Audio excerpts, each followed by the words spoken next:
ஆயுத எழுத்து நேயர்களுக்கு அன்பு வணக்கங்கள். பாராளுமன்றம் தொடர்ந்து இந்த ஒரு 500,000 ரூபாய் ஒழிப்பு விவகாரத்தால் முடங்கி வருகிறது.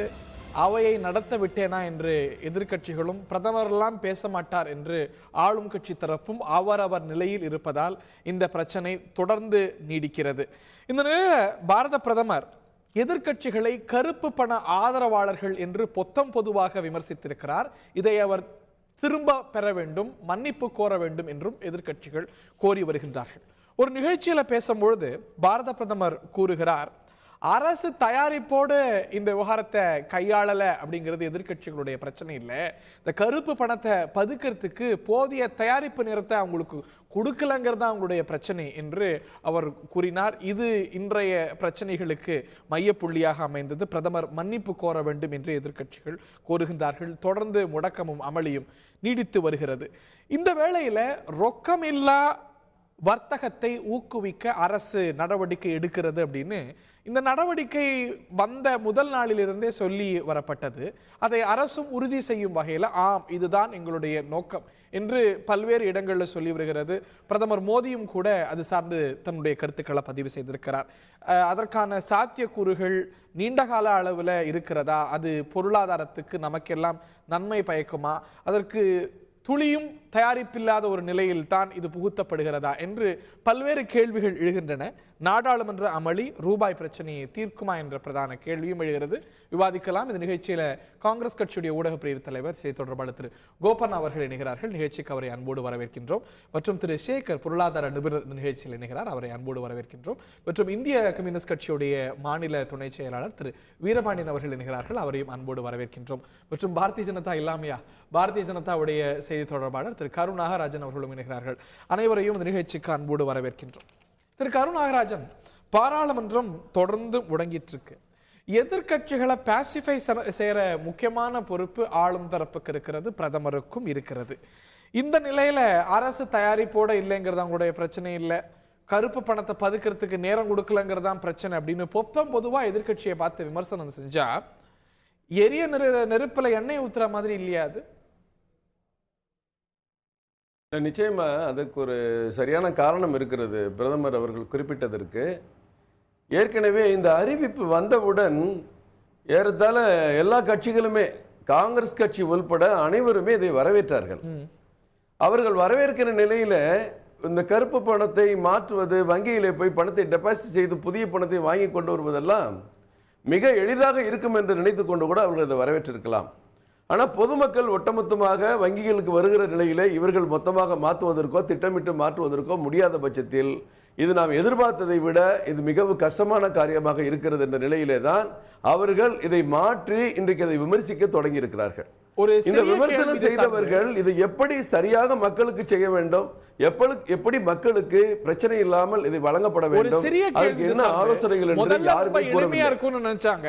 அப்புறம் இதுல இல்ல நம்மால முடியாதுன்னு ஒரு முடிவுக்கு வந்தாங்க. நீங்க முதல்லயே எப்படி இது எடுத்துக்கொள்ளப்படும், எப்படி எடுத்து செல்லப்படும் அப்படின்னு அறிவிக்கப்பட்டது. அதையெல்லாம் தெரிஞ்சுதான் அவங்க வரவேற்றாங்க.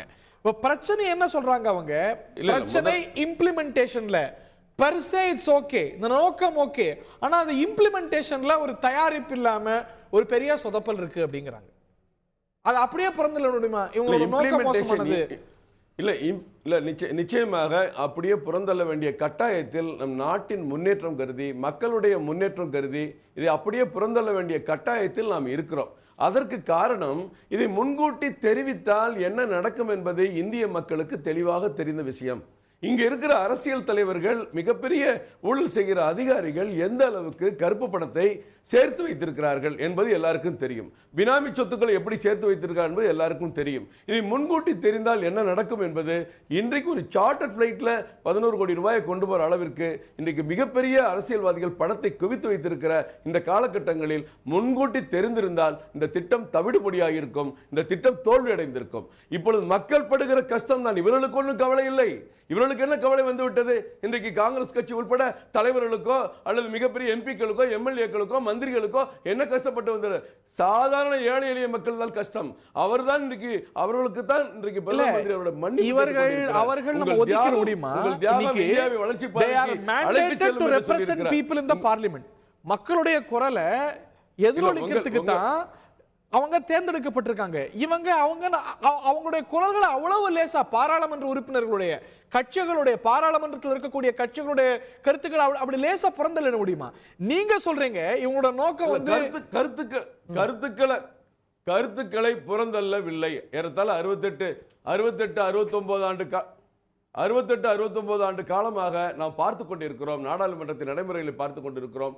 இந்த புதிய மாற்றத்தை எப்படி கொண்டு வருவது, எப்படி இந்தியாவை வல்லரசு நாடு, வெளிநாட்டுகளுக்கு இடையான நாடு, பொருளாதார வளர்ச்சி பெற்ற நாடு, இன்றைக்கு மக்களுக்கான திட்டங்கள் போய் சேருகிற பொழுது ₹1 ஒதுக்கினால் அவனுக்கு 30 விசா போய் சேருகிற அளவுக்கு எல்லா விஷயங்களிலும் ஊழல் ஊழல் ஊழல் ஊழல் என்று சொல்லி ஒரு ரோடு போடுவதிலிருந்து கட்டிடம் கட்டுவதிலிருந்து எல்லாத்தையும் ஊழல பணம் மக்களுக்கான திட்டங்களை நேரடியாக கொண்டு போக முடியவில்லை. இதற்கு ஒரு பெரிய மாற்றம் இந்த கருப்பு பணம், லஞ்ச பணம், ஊழல் பணம். ஊழல் செய்வதற்கு யாரும் தயாராக இருக்கக்கூடாது. லஞ்சம் வாங்குவதற்கு யாரும் தயாராக யாருமே இல்ல டிஸ்அக்ரி பண்ண முடியாது, கூடவும் கூடாது. இப்ப பிரச்சனை இம்ப்ளிமெண்டேஷன் பற்றி தான். இது பற்றி விமர்சனங்களை எதிர்க்கட்சிகள் எழுப்பும் போது என்ன சொல்றீங்க? இவங்களோட நோக்கம் இம்ப்ளிமெண்டேஷன் பத்தினது இல்ல, இவங்களால கருப்பு பணத்தை பதுக்க முடியல கிடையாது. காங்கிரஸ் கட்சி மற்ற கட்சிகள் சொல்லும் போது அவங்க கருப்பு பணத்தை பதுக்க முடியலையேங்கிற ஆதங்கத்துல சொல்றாங்கிறீங்க. உங்க கட்சியோட எம்பிக்கள் சொல்றாங்களே, திரு சுப்பிரமணியன் சாமி இம்ப்ளிமெண்டேஷன் கேள்வி கேட்கிறாரு, அவருடைய நோக்கம் என்ன? இதே நோக்கமா? நீங்க எதிர்க்கட்சிகளை விமர்சிக்கக்கூடிய சுப்பிரமணிய சாமி கோடிக்கணக்கான பிஜேபி நிர்வாகிகளில் அவரும் ஒருவர். அவர் சொல்வதே இந்த பிஜேபியினுடைய கொள்கை முழக்கமாக இருக்க முடியாது. நமது பிரதமர் மோடி அவர்கள் என்ன சொல்கிறார்கள் என்பதுதான் முக்கியமான கருத்து. அதை பற்றி இங்க யாரும் கவலைப்படவில்லை. சுப்பிரமணிய சாமி என்ன சொல்கிறார் என்பது இந்திய மக்களுக்கு கவலை இல்லாத விஷயம். அவருக்கு தேவையான விஷயம் என்று சொன்னால் அதை சொல்கிறாரே என்று நீங்கள் எடுத்துக்கொள்வீர்கள். அவர் இதற்கு ஆதரவாக சொன்னால் யாரும் பேச மாட்டீர்கள். இல்லங்க, விமர்சனங்கள் பலதரப்பிலிருந்து வருது. நீங்க அதை விட்டுருங்க. இப்படி விமர்சிக்கிறவங்க எல்லாமே கருப்பு பணத்தை பதுக்க அப்படின்னு சொன்னா அது சரியா இருக்குமாங்கிறதா அந்த கேள்வியோட அடிப்படை, நான் வைத்த கேள்வியோட அடிப்படை. சார் கருப்பு அறிஞரன் சார் ஒரே ஒரு விஷயம், கருப்பு பணம் என்பது சாதாரண கீழ்மட்டத்தில் இருந்து மேல்மட்டம் வரை எடுத்த உடனே ஒரு பொருளை வாங்கினா பிளாக் அண்ட் ஒயிட், பிளாக்ல எவ்வளவு தர்ற, ஒயிட்ல எவ்வளவு தர்ற, இதானங்க நம்ம நடைமுறையா இருக்கு. இது எப்பங்க மாறும்? இந்த பிளாக் ஒயிட் மாறின சின்ன விஷயம். ₹500 சினிமா தியேட்டர் டிக்கெட் விற்கிறான், ₹100 டிக்கெட்டுக்கு டிக்கெட்ல ₹100 போட்டிருக்கு, ₹500 விற்கிறாங்க. Bus ticket ₹500 ticket 1000. சின்ன விஷயங்கள் முதற்கொண்டு பெரிய விஷயங்கள் வரை ஊழல் ஊழல் ஊழல் என்ற அடிப்படையில் கருப்பு பணத்தை குவித்து இந்திய பொருளாதாரம் என்னாவது? இதே நிலைமை எத்தனை நாள்? ஒரு சரியான வலிமையான தலைவர் வந்த காரணத்தினால் தட்டி கேட்டிருக்கிறார். இந்த மாற்றத்தை மக்கள் இன்றைக்கு அந்த எளிய மக்கள் கொடுக்கிற பணத்தை மாற்றி கொடுக்கிற பிரச்சனை மட்டும்தான் ஒரே நேரத்தில் வங்கிக்கு வந்த காரணத்தினால் டெபாசிட் செய்த பிரச்சனை இல்ல. இன்னைக்கு கூட ஏடிஎம்ல 20 I take your point. நீங்க சொல்லக்கூடிய அந்த ஒரு பிரச்சனையை வந்து புறக்கணிக்கவே முடியாது. நோக்கத்தை தாண்டி இம்ப்ளிமெண்டேஷன்ல தான் கேள்வி எழுது. இந்த ₹500,000 நோட்டு ஒழிப்புங்கிறது சர்வரோக இம்ப்ளிமெண்டேஷன். ஒரே ஒரு விஷயம், இம்ப்ளிமெண்டேஷன் அடுத்த பகுதியில் விரிவா வரேன். திரு கோபண்ணா, பாராளுமன்றம் தொடர்ந்து முடங்கிட்டு இருக்கு. இதனால் இந்த பிரச்சனையில நீங்கள் எல்லோரும் சாதித்தது என்ன? இல்ல இப்போ பிரதமர் வந்து நவம்பர் 8ஆம் தேதி இரவு ஒரு அறிவிப்பை செய்கிறார். இந்த அறிவிப்பின் மூலமாக நாட்டில் புழக்கத்தில் இருக்கிற 86% பணம் ₹14,18,000 கோடி ஒரே ஒரு அறிவிப்பின் மூலமாக சாதாரண பீஸ் ஆஃப் பேப்பராக அது மாறிவிட்டதாக அந்த பிரதமர் அறிவிக்கிறார். இந்த அறிவிப்பு வந்து நாட்டில் ஏற்படுகிற விளைவுகள், ஏன்னா 1978 ஜனதா ஆட்சி காலத்தில் இதே மாதிரி ஒரு அறிவிப்பு கருப்பு பணத்துக்கு எதிராக வந்தது. அப்போ அவங்க புழக்கத்தில் இருந்த பணத்தினுடைய மதிப்பு வந்து 0.8% தான். இது 86% ரொக்க நோட்டுகளை நம்ம செல்லாதுன்னு சொல்கிறப்போ, இது நாட்டு மக்களில் பெரும்பாலானவர்கள் பயன்படுத்துகிற இந்த பண பரிவர்த்தனைகள் எந்த பாதிப்பு ஏற்படுத்தும், அதற்கான ஏற்பாடுகள் செய்யப்பட்டிருக்கிறதா? இப்போ வந்து இந்த பழைய நோட்டுகளை கொடுத்துட்டு புதிய நோட்டுகளை வாங்கணும். சரி, இதற்கு வந்து ரிசர்வ் வங்கியினுடைய அதனுடைய அச்சுத்திறன் வந்து எவ்வளோ இருக்குது, எவ்வளோ நோட்டு அச்சடிக்கலாம்? ஒரு மாதத்திற்கு 270 கோடி தான் அச்சடிக்கக்கூடிய திறன் இருக்குது. மைசூரில் இருக்கிற press plus west Bengal, Nashik, மத்திய பிரதேஷ், மகாராஷ்டிரா எல்லாம் சேர்த்தா கூட 270 கோடி மாதம். இந்த கணக்குப்படி பார்த்தா கிட்டத்தட்ட 12-15 மாதங்கள் ஆனால்தான் பழைய நோட்டுகளை முழுமையாக அச்சடிக்கக்கூடிய திறன் ரிசர்வ் வங்கிக்கு இருக்கிறது. இது சார்ந்த விவாதங்களை நம்ம இந்த பிரச்சனையுடைய பல்வேறு குணங்கள்ல இதெல்லாம் நம்ம தொடர்ந்து பார்த்துட்டு வரோம். இது பாராளுமன்றத்துல விவாதத்துக்கான சூழ்நிலையே நீங்க அனுமதிக்காதீங்க. அதாவது இந்த முடிவை அறிவித்தவர் பிரதமர், நிதியமைச்சர் அறிவிக்கல. ரிசர்வ் பேங்க் கவர்னர் ஏற்கனவே ஐஜி பட்டேல் அறிவிச்சார், இப்போ இது கிடையாது. இதனால ஒரு முடிவை பிரதமர் அறிவிச்சிருக்கார். அதனால இந்த விவாதம் நடக்கிற போது பிரதமர் அவைக்கு வர வேண்டும். வந்து முன்னாள் பிரதமர் மன்மோகன் சிங் பேசியதுக்கு பிறகு எழுந்து போயிட்டார். ஏன்னா நீங்க என்ன சொல்றீங்க, கோவாவில் பேசும்போது பிரதமர் என்ன சொல்றார், இந்த முடிவை நான் எடுத்திருக்கிறேன், இந்த முடிவு தவறுன்னா என்னை தூக்கல போடுங்க, எனக்கு எதிராக சதி நடக்கிறது, என்னை கொல்ல சதி செய்கிறார்கள், இன்றைக்கு கோட்டீஸ்வரர்கள் தூக்க மாத்திரை போட்டு தூங்கி கொண்டிருக்கிறார்கள், ஏழை எளிய மக்கள்லாம் நிம்மதியாக தூங்கி கொண்டிருக்கிறன்னு சொல்றாரு. கோட்டீஸ்வரன் யாரும் ஏடிஎம் முன்னாலோ வங்கிக்கு முன்னாலோ கியூவில் நிற்கல. எந்த பாதிப்பும் எந்த பெரிய வர்த்தக முதலாளிகளோ அல்லது தொழிலதிபர்களோ மிகப்பெரிய பாதிப்படைந்த சூழலே இன்னைக்கு இல்லை. சாதாரண ஏழை எளிய மக்கள், அதாவது இன்னைக்கு கோயம்பேடுல காய்கறி விற்கிற ஒரு சூழ்நிலையும் பல கோடீஸ்வரர்களுக்கு அந்த மாதிரி இந்த சமூகத்தில் அப்படி ஒரு பாதிப்பு நிகழ்ந்ததாக எங்கள் காதுகளிலே விழவில்லை. எங்கேயும் எங்களுக்கும் தெரியும், அந்த நாட்டில் யார் தொழிலதிபர்களும் தெரியும். அவங்க அது தொழில், அதாவது அந்த வர்த்தக அமைப்புகள் இருக்குல்ல, அந்த சேம்பர் ஆஃப் காமர்ஸ், தேசிய அளவில் இருக்கிறவங்க எல்லோருமே இதை வரவேற்கிறாங்க. யாரும் இதை எதிர்க்கல, யாரிடமும் எந்த பதட்டமும் இல்லை, எல்லாருமே இதை வரவேற்கிறாங்க. சேம்பர் ஆஃப் காமர்ஸ் வரவேற்றா ஓகே, கருப்பு பணம் வச்சிட்டு இருக்கிறவங்க வரவேற்ற இல்ல, கருப்பு பணம் வைத்திருக்கிறவங்க கூட இந்த நாட்டில் அந்த மாதிரி பேச்சு நிலவல. எங்கேயும் நான் இவர் பாதிக்கப்பட்டார், அவர் பாதிக்கப்பட்டார் என்று சில செய்திகள் காதல விழும். அது கூட திருடனுக்கு தேல் கொட்டினா என்ன செய்வான்? நான் ஒரு மிகப்பெரிய ஒரு தொழிலதிபரை பாண்டிச்சேரியில தற்செயலா ஒரு ஹோட்டல்ல பாக்குறேன். என்னங்க உங்களுக்கு ஏதாவது பாதிப்பு? எங்களுக்கு ஒன்றும் பிரச்சனை இல்லைன்றார். ஆக இப்ப எப்படி நீங்க தயவு செய்து இந்த பணத்துல 90% நாட்டு அது கருப்பு பணம் கிடையாது. 90% பணம் கருப்பு பணம் கிடையாது, 10% தான் கருப்பு பணம் இருக்கும். அதே போல டிரான்சாக்ஷன்ல பாத்தீங்கன்னா 90% கேஷ்லெஸ் டிரான்சாக்ஷன். வங்கி நீங்க வங்கி மூலமாக அல்லது இந்த எலக்ட்ரானிக் டிரான்ஸ்ஃபர்ல போறதெல்லாம் ஒரு 5-10% தான் இருக்கு. மீதி 90% இப்போ ரொக்க பரிவர்த்தனை தான் நடந்துகிட்டு இருக்கு இந்த சமூகத்தில். இதில் நீங்க இந்த மாதிரி ஒரு முடிவு எடுக்கிறப்போ இது குறித்து நாடாளுமன்றத்தில் விவாதிக்கணும், விவாதத்தில் பிரதமர் பங்கேற்கணும்னு சொன்னா நான் கேட்குறேன், இந்த ஜவஹர்லால் நேரு போன்றவர்கள் எல்லாம் இந்த விவாதத்தில் பங்கேற்று நாடாளுமன்ற ஜனநாயகத்தை செழுமைப்படுத்திய வரலாறு படைத்த நாடாளுமன்ற ஜனநாயகம், பிரதமர் அந்த விவாதத்தில் பொதுக்கூட்டத்தில் பேசுறீங்களா? உடனே அவையுடைய மைய பகுதிக்கு போறது, பேப்பரை தாள கிழிச்சு போறது, பிரதமர் பேசினா அதோட போதுமா? இல்ல பிரதமர் ஜேபிசி அப்புறம் இன்னொரு கோரிக்கை வைக்கிறீங்க, கோரிக்கை விஸ்தாரமாக்கிட்டே போறீங்க. இவர்களை போல அமைச்சர் ராஜினாமா பண்ணாதான் நாடாளுமன்றத்தை செயல்பட அனுமதிப்போம்னு கடந்த நாடாளுமன்றத்தில் பண்ண மாதிரி எல்லாம் இப்ப செய்யல. அதிகமான நேரம் நாடாளுமன்றம் கூடுகிறது. ஊழல் குற்றச்சாட்டு இருந்த சமயம், ஊழல் குற்றச்சாட்டுக்கு என்ன அடிப்படை? நீங்க வெறும் குற்றச்சாட்டின் அடிப்படையில் நீங்கள் இல்ல இன்னைக்கு கொள்ளைன்னா இதுல மிகப்பெரிய ஒரு நிர்வாக மான்யூமெண்டல் பிளண்டர் நடந்தது. என்ன அடிப்படை? ஜேபிசிக்கு என்ன அடிப்படை? கூட்டு பாராளுமன்ற குழு விசாரணைக்கு என்ன அடிப்படை? இதுல பல விதமான தகவல்கள் இந்த நாடு அறிய விரும்புகிறது. இந்த முடிவுக்கு என்ன காரணம்? இல்ல என்ன தகவல்? ஒரு பிளண்டர் லூட் விசாரணை வேணும்னா ஒரு அடிப்படை முகாந்திரம். 2014ல ஒரு முடிவு எடுத்துக்கு அன்றைக்கு இருந்த ஐக்கிய முற்போக்கு கூட்டணி அரசு 2005க்கு முந்தி அச்சடிக்கப்பட்ட நோட்டுக்கெல்லாம் மாற்றிக்கொள்கிற ஒரு திட்டத்தை கொண்டு வந்த போது அன்றைக்கு செய்தி தொடர்பாளராக இந்த மீனாட்சி லேக்கி அவர்கள், இது ஏழை எளியவர்களுக்கு எதிரானது, படிக்காதவர்களுக்கு எதிரானது, is the gimmick of finance minister, இந்த திட்டம் வங்கிகளே இல்லாத இந்த நாட்டில் இந்த திட்டம் செயல்படாது, இந்த திட்டம் மக்கள் விரோத நடவடிக்கை எல்லாம் சொல்லி கடுமையாக எதிர்த்தவர்கள் இவர்கள். இவர்களுக்கு நான் கேட்கிறேன், இந்த கருப்பு பணத்தை ஒழிக்கிற அவதார புருஷராக நரேந்திர மோடி காட்டிக் கொள்கிறாரு, இவர் கடந்த காலத்தில் இவர்கள் கட்சி எடுத்த நிலை என்ன? இல்ல அதெல்லாம் முரண்பாடு இருக்கலாம், நிறைய இருக்கக்கூடும். ஆனா இந்த லூட், பிளண்டர், ஊழல் விசாரணை இதற்கான முகாந்திரம் எங்கேருந்து வந்தது?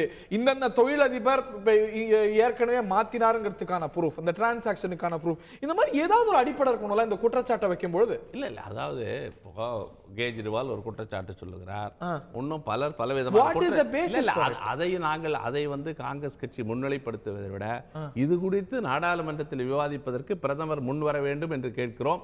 ஒரு பிரதமர் நாடாளுமன்ற விவாதத்திற்கு அப்பாற்பட்டவரா?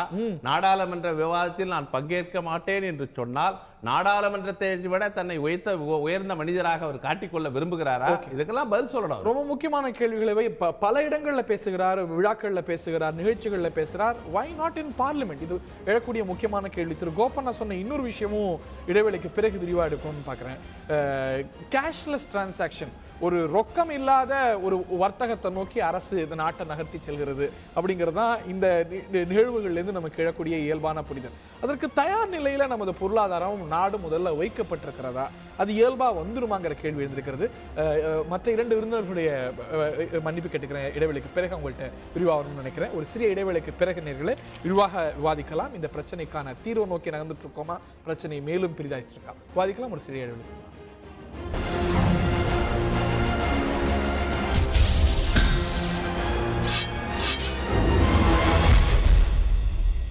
புதியதோர் இல்லம் RISTMT இல்லம் என்றும் தொடரும் பந்தம் RISTMT பந்தம் தலைமுறைகள் போற்றும் எங்கும் பொங்கும் உயரத்தை நோக்கி RISTMT and sections.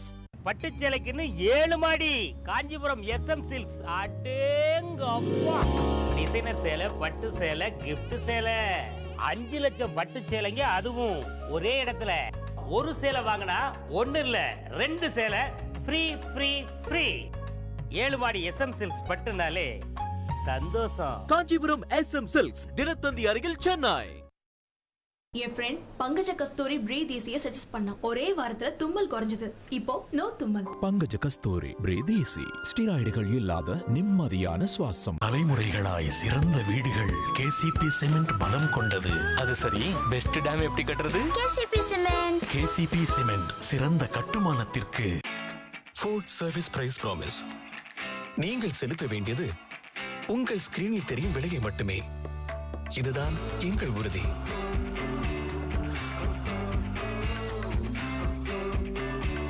ஃபுட் ஒரு மாறுதலுக்காக ஃபேமிலியை போல் உணருங்கள். கொஞ்சம் வயசானாலே இந்த மூட்டு வலி கூடவே வந்துடுது. எவ்வளவோ ஆயில்ஸ் மாத்திரைங்க, கொஞ்சம் கூட குறையவே இல்ல. ஒரு ஆயுர்வேதிக் டாக்டர் இந்த ஆர்த்தோக்யூர் பத்தி சொன்னார். இந்த ஆயிலும் யூஸ் பண்ணி பார்த்தேன். என்ன ஒரு ரிலீஃப். ஆர்த்தோக்யூர் மூட்டு வலிக்கு இனி காட்டுவோம் Tata. Why you late? It all started when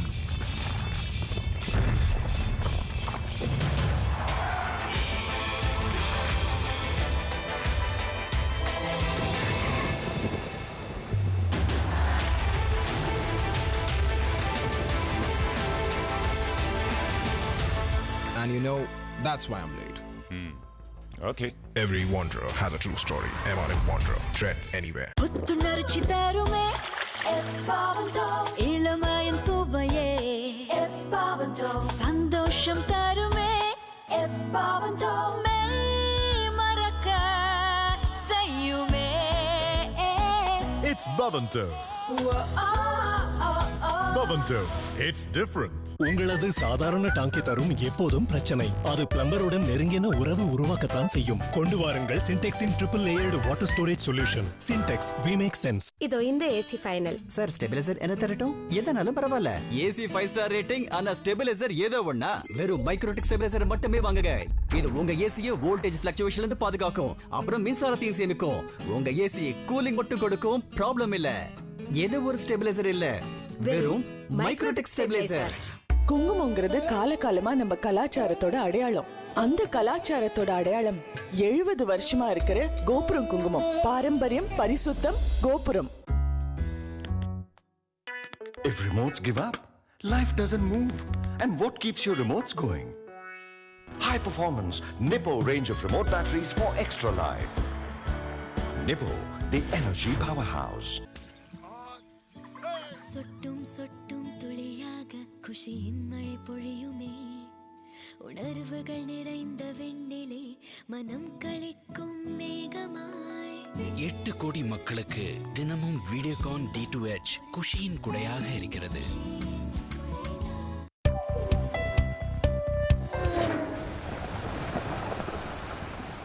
அழகால் வசீகரிக்கும் 330 தீவுகள்,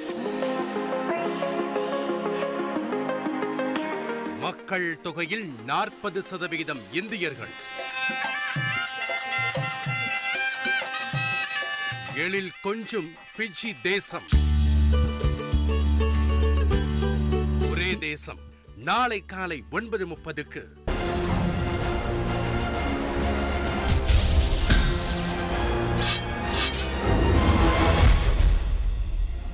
நாடாளுமன்ற அமளி ரூபாய் பிரச்சனையை தீர்க்குமா என்ற பிரதான கேள்வி எழுகிறது. அதை தாண்டிய கேள்வி திரு வீரபாண்டியன் அவர்கள்ட்ட முன்வைக்க வரும்போது, அரசு நேரடியாகவும் இன் ஆஸ் மெனி வேர்ட்ஸ், இன்னும் சொல்ல போன பல்வேறு செய்கைகள் மூலமாக வெளிப்படுத்தியிருக்கிறது, இந்த தேசத்தை ஒரு ரொக்கம் இல்லாத வர்த்தகத்தை நோக்கி எடுத்து செல்றோம் அப்படின்னு. கருப்பு பண ஒழிப்பில் பல உலக நாடுகளுடைய எக்ஸாம்பிளை பார்க்கும்போது இது ஒரு கணிசமான நல்ல பங்கா ஆற்றியிருக்கு. அப்படிங்கும்போது உடனடியாக தயாரிப்பு இருக்கா அப்படின்னா இல்லைன்னு கூட சொல்லலாம். பட் நீண்ட கால அளவில் ஒரு நல்ல லட்சியமாக அதை பார்க்கக்கூடாதா? இல்லை, நோக்கம் நல்ல நோக்கம், யார் கொண்டு வந்தாலும் நல்ல நோக்கம், அதை யாரும் எதிர்க்கவில்லை. ஆனால் இப்போ இந்த மேதைகள்லாம் இருக்கிறாங்க, பொருளாதார நிபுணர்லாம் இருக்கிறாங்க. பணம் பற்றிய மதிப்பீடுகளை வந்து Adam Smith, David Ricardo, Marx, Keynes, Malthus, Amartya Sen, doctor Ambedkar எல்லாரும் சொல்லியிருக்கிறாங்க. நம்மளாம் மாணவர்கள் தான், இன்னும் படிச்சுட்டு இருக்கிறோம். ஒரு வரியில் கூட எங்கேயும் இந்த கள்ளப்பணம், இந்த கருப்பு பணம் இவற்றை தடை செய்வதற்கு பழைய நோட்டை தடை செய்து புது நோட்டை அச்சிடுவதுன்னு அவங்க சொல்லலை. அவங்க எல்லாருமே சொல்கிறது என்னென்னா, முதலாளித்துவ அறிஞர்களே சொல்கிறது என்னென்னா, உள்ளபடி இந்த பொருளாதார துறைகளில் மாற்றத்தை கொண்டு வர வேண்டும் என்றால் உழைப்பிலிருந்து துவங்க வேண்டும். சக்திக்கேற்ற மாதிரி ஒரு மனிதனுக்கு உழைப்பையும் உழைப்புக்கேற்ற ஊதியத்திலிருந்து துவங்க வேண்டும். ஏன்னா பணம்ன்றது அதுக்கு இன்னொரு பெயர் சரக்கு. அது பணத்துக்கு சரக்கு. நீங்கள் பணத்தை முடக்கிற போது உற்பத்தி செய்யப்பட்ட பொருள் முடங்கிறது அல்லவா, பெரிய அளவில் பொருளாதார இழப்பு ஏற்படுகிறது. அதுதான் முன்னாள் பிரதமர் மன்மோகன் சிங் அவர்கள் அறிந்து எடுக்கிறார். நம்ம எக்கானாமியை டான்ஸ் ஆஃப் எக்கானாமின்னுவாங்க. பகல் நேர நாட்டியம், இரவு நேர நாட்டியம். நோக்கம் இரவு நேர நாட்டியம். அங்கே தான் பங்கு சந்தை, ஆன்லைன் ட்ரேட், அங்கே தான் கலப்படம், பதுக்கல், கள்ள மார்க்கெட் என்பது பெருமளவில் உலகத்தில் இருப்பதாக நிரூபிக்கப்பட்டிருக்கிறது. அப்போது நைட் டான்ஸ் நீங்கள் அடிக்கிற பொழுது பகல் நாட்டியம் புரிகிற கடை குத்தாடிகள், தெருக்குத்தாடிகள் ஏன் பாதிக்கப்படணுன்ற நான். எனவே எங்களை பொறுத்தவரை இந்த நாடாளுமன்ற கால அளவில் அவர்கள் பலன் பெறுவார்கள். அப்படி இல்லை, நல்லது. அதான் நான் மீண்டும் கேட்குறேன், இந்தியாவுடைய பிரதமரை 6 மாதத்துக்கு பிறகு எளிய மக்கள், ஏழைகள், எளியவர்கள், இவர்களின் வாழ்வில் ஏதாவது மாற்றம் வருமா? அப்போனா அவர் தற்சார்பு தொழிலுக்கு என்ன உத்தரவாதம்? அவர்கள் வேலைக்கு என்ன உத்தரவாதம்? அவர்கள் வாழ்வியல் முறைக்கு என்ன உத்தரவாதம்? அது தர முடியுமா பிரதமர்? அப்படின்னா பார்லிமெண்ட்டுக்கு வரட்டும். பிரதமர் தான். அவர் 6 மாதம் கேட்கலையே, 50 நாள் தானே. இல்லை, 50 நாள் 5 நாட்கள் கூட வச்சுக்கோங்க. நீங்கள் அதல்ல பிரச்சனை. நான் சொல்ல வருது என்னன்னா, நீங்கள் இந்தியாவுடைய பிரதமர், உங்கள் உயரம் மிகப்பெரியது. 120 கோடி மக்களின் அதிகாரத்தை அடையாளப்படுத்துகிற நாடாளுமன்றத்தில் நீங்கள் பேசாமல் நாடாளுமன்றத்துக்கு வெளியில் பேசுகிறீர்கள். அதான் பிரச்சனையே. அப்போ நாடாளுமன்றத்துக்குள்ள வந்து பதில் சொல்லுங்கனால நீங்கள் வர மறுக்கிறீர்கள். அப்போ நாடாளுமன்றத்தை முடக்குவதற்கான ஒரு தூண்டுகோல் யார் அப்படின்னா நாட்டின் பிரதமர் தான். பிரதமர் பேசிட்டா எதிர்க்கட்சிகள் வந்து போராட்டத்தை நிறுத்திக்குங்கிறதுக்கு அடிப்படை அந்த அமளி, இந்த பேப்பர் கிழிச்சு போடுறது, அவையுடைய மையப்பகுதிக்கு வருது, அதெல்லாம் நின்றுடுமா? இல்லை, அது ஒரு கேள்வி, தனி வாதம். அது நாடாளுமன்றம் எதன் பொருட்டும் நாடாளுமன்றம் அமளியாக கூடாது என்பதில் நமக்கு உடன்பாடு உண்டு, விவாதிக்க வேண்டும். அதுதான் இடம். சட்டம் இயற்றுகிற, மக்களின் அதிகாரத்தை அடையாளப்படுத்துகிற அந்த இடத்தையே பைபாஸ் பண்ணது யார்? பிரைம் மினிஸ்டர் தானே. எனவே இதற்கான அமளிக்கான முதல் காரணமே நீங்கள் தான். எனவே அதை நீங்கள் உணருங்க. பிரதமர் இப்போ வரைக்கும் பேச மாட்டேன்னு சொல்லலையே. இல்ல, அவர் வரமாட்டேன்றார். முதல்ல பெரிய நிர்பந்தத்தோட வந்திருக்கிறாரு. பேசாம அவர் வெளியில் செல்கிறார். அவர் மதிப்பளிக்கின்ற நான் ஒரு முன்னாள் பிரதமர் பேசுறாரு. அவர் உரையை நான் கேட்டேன். இந்த உரையில் இவ்வாறு வேறுபாடுகள் இருக்கிறது, இதை தவிர வேறு வழியில் நான் கேட்குறேங்க. இந்திய அரசியல் சாசனத்தில் நிறைய நீங்களாம் அறிஞர்கள்லாம் பேசட்டும். உலகத்தில் எந்த நாட்டிலும் இல்லாத நாடாளுமன்ற ஜனநாயகம் இந்தியாவில் இருக்கு. டாக்டர் அம்பேத்கர் 2 பில்லர் அதை நிறுவனார். ஒன்று அப்போசிஷன் பார்ட்டிஸ், எதிர்கட்சிகள், இன்னொன்று ஆளுங்கட்சி, நாணயத்தின் இருபக்கம் போல். இந்தியாவில் ஒரு அசாதாரண சூழல் ஏற்பட்ட போதெல்லாம் எதிர்கட்சிகளை கலந்து ஆலோசித்திருக்கிறோம். இப்போ நீங்கள் எதிர்கட்சிகளை கலந்து ஆலோசித்தால் அது லீக் ஆகிடும். அப்படின்னாக்கா இந்த முடிவை எடுத்தது யார்? ஒருவராவா? ஒருவரே முடிவெடுத்தால் அது ஜனநாயகமாகுமா? அப்போ இருவருக்கு மேற்பட்டவர்களா? அப்போ இருவருக்கு மேற்பட்டவர்கள் என்றால் அந்த ரகசியத்தை காக்கிற அந்த தேவதூதர்கள் யார்? அப்படின்னா இந்தியாவில் இருக்கிற எல்லா துறையுமே ரகசியங்களை வெளியிட்டுறோமா? இந்த கேள்வியெல்லாம் பிரமாணம் எடுத்துக்கிட்டு தான் நாட்டுடைய பிரதமர்ல இருந்து அமைச்சர்கள் வரைக்கும் பதவி ஏத்துக்கிறாங்க. சோ வாட் லெவல் ஆஃப் சீக்ரெசி முடிவெடுக்கணும் அப்படிங்கிறது மக்களால் தேர்ந்தெடுக்கப்பட்டிருக்கக்கூடிய பிரதமற்ற குறைஞ்சபட்சம் கவர்னருக்கு அதுல பங்கு இல்லையா, ஜனாதிபதிக்கு அதில் பங்கு இல்லையா, அந்த உளவுத்துறை நிபுணர்களுக்கு அதில் பங்கு இல்லையா, நமது மேதைகளுக்கு அதுல பங்கு இல்லையா, எதிர்கட்சிகளுக்கு பங்கு இல்லையா? யாரோ 5 பேர் 6 பேர் அப்படின்னாக்கா அது என்ன அர்த்தம்? அப்ப அவர்கள்லாம் ரகசியத்தை கசிய விட மாட்டார்களா? இப்ப இந்த கேள்விலாம் எடுக்கிறது அல்லவா? இந்த கேள்விகளுக்கு பதிலளிக்க வேண்டிய பிரதமர் அவர் மௌனம் காக்கிறார், அவர் பைபாஸ் பண்றார் பார்லிமெண்ட்டை. எனவேதான் இந்த அமளி. இது ரொம்ப முக்கியமான கேள்வி. நான் திரு நாகராஜன் அவர்கள்ட்ட கேட்க விரும்புகிறேன். பட் நான் திரு சேகர் அவர்களுடைய முதற்கட்ட கருத்தை கேட்க வேண்டியிருக்கிறது. நான் அந்த விமர்சனங்களுக்கெல்லாம் ஏற்கனவே வைக்கப்பட்ட 2 விமர்சனங்களுக்கும் உங்கள்கிட்ட நான் வரேன் திரு நாகராஜன். திரு சேகர், ஒரு கேஷ்லெஸ் எக்கானமி, ஒரு ரொக்கம் இல்லாத ஒரு வர்த்தகத்தை நோக்கி அரசு நாட்டை இட்டு செல்கிறது, அது நோக்கமாக பார்க்கப்படுகிறது. பல நாடுகளில் இருக்கு, பல ஸ்காண்டினேவியன் நேஷன்ஸ்ல பார்க்கிறோம். ஆனா இந்தியாவில் அதற்கான ஒரு சூழலும் அதுக்கான தயாரிப்புகளும் குறைஞ்சபட்சம் இருக்கு. அது ரொம்ப சிம்பிளாக இதை பார்க்கணும். நீங்கள் இது லாங் டேர்ம் விஷன், இது ஷார்ட் டேர்ம் விஷன் கிடையாது. இது அரசாங்கத்துடைய லாங் டேர்ம் விஷன். இப்போது மொபைல் ஃபோன் வரும்போது ஆரம்ப கட்டத்தில் அது ஒரு லக்ஸரியாக இருந்தது. இன்னைக்கு கிராமப்புறங்களில் அத்தியாவசியமாக அதை யூஸ் பண்ணிட்டு இருக்காங்க. ஒவ்வொருத்தரும் மொபைலை யூஸ் பண்ணிட்டு இருக்காங்க. ஒரு ஓலா டாக்ஸி டிரைவர் அதை ஜிபிஆர்எஸ்க்கு யூஸ் பண்ணுறாரு. டெக்னாலஜி வளர்ந்து போச்சு. ஸோ ஒரு காலத்தில் கம்ப்யூட்டர் வரும்போது எல்லா அரசாங்க துறையில் இருந்தவங்க எல்லாரும் போராட்டம் அரசுக்கு எதிராக. இன்னைக்கு அரசாங்கத்தில் அந்த டெக்னாலஜி அதிக அளவில் உபயோகப்படுத்தப்படுகிறது. டெக்னாலஜி பெரிய ஒரு டூலாக அதை யூஸ் பண்ணி ஒரு பெரிய விதமான ஒரு அபரிமிதமான வளர்ச்சி வந்தவை மேலேந்த ஒரு விஷயம் சொல்லப்படுமானால் ஒரு சின்ன குறுக்கீடு செய்யலாமா? ரொம்ப ஒரு அறிஞர் ஒண்ணுமில்ல, இந்த டெக்னாலஜி என்பதை நீங்க செல்போன்ல இருந்து தோக்குறீங்க. நான் என்ன பண்றேன், டெக்னாலஜி என்பதை உயிர்காக்கிற மருத்துவத்துல இருந்து தோக்கலாம். இந்த உயிர்காக்கிற மருத்துவம் ரொம்ப ஹை டெக்னாலஜி வந்தாச்சு. அது எளிய மக்களுக்கு பயன்படுகிறதா? எளிய மக்கள் பயன்படுகிற மாதிரி சூழல் இருக்கிறதா? இதுக்கு பதில் சொல்லுங்க. நிச்சயமாக. அதாவது இப்போ ஐயா சொன்னது போல இப்போ எளிய மக்களுக்கு பயன்படுகிற மாதிரி மருத்துவம் இருக்கிறதா என்ற அதற்கு ஏற்றாற் போலதான் இன்னைக்கு இன்சூரன்ஸ் எல்லாம் அரசாங்கமே எளிய மக்களுக்கு ஒரு டெக்னாலஜியை பற்றி கேட்கிறாரு. சோ எல்லா இடத்துலயும் விஸ்தாரமாக நிச்சயமா இன்னைக்கு அரசு மருத்துவமனைகள்ல எல்லா இடத்துலயும் வசதிகள் இருக்கத்தானே செய்யுது. ஹரிஹரன் சார், எஸ் நான் Hariharan sir, yes I'll come. Veeramaniyan சொல்றது வெலிங்டன் அப்போலோ நீங்க கம்பேர் பண்ணுங்க. அரசு மருத்துவமனை எப்படி கிராமங்களுக்கெல்லாம் போறீங்களா? அரசு மருத்துவமனையை பாக்குறீங்களா? அங்க இருக்கிற மருத்துவர்களை நான் குறை சொல்லல, சிகிச்சை முறைகளை குறை சொல்லல. உலகத்திலே சிறந்தவர்கள் நம்மவர்கள். ஆனால் பராமரிப்பு எவ்வளவு இடைவெளி இருக்குது பாருங்க. பல மருத்துவமனைகள்ல சில தனியார் மருத்துவமனைகள்ல இல்லாத டெக்னாலஜி இருக்கிறத பாக்குறோம். பட் டெக்னாலஜி எல்லா களங்களிலும் விஸ்தாரமாகணும் அப்படிங்கறதுல மாற்று கருத்து இருக்க முடியாது. நான் திரு சேகர் அவர்கள்ட்ட கேட்கும்போது திடீர்னு இதை நோக்கி கொண்டு போகும்போது குறிப்பாக இந்த இடத்தை எப்படி கையாளலாம், இந்த சிக்கல் எப்படி கையாளலாம் அப்படின்னா நீங்க ஆன்லைன்ல கையாளலாம், இது மூலமா ரொக்கம் இல்லாத வர்த்தகத்துல கையாளலாம் அப்படின்னா இன்னைக்கு நீங்க அந்த அளவுக்கான டெபிட் கார்ட்ஸ் இருக்கா, அந்த அளவுக்கான எந்திரங்கள் இருக்கா? சில லட்சம் எந்திரங்கள் தான் இருக்கு. அப்படி இருக்கும்போது அதுக்கான ஒரு குறைஞ்சபட்ச தயாரிப்பு நம்மள்ட்ட இருக்கு. நிச்சயமா அதெல்லாம் தேவை. அவர் சொல்ல வர்றது இது ஆல்டர்னேட்டிவ் சொல்யூஷன் சொல்றாரு.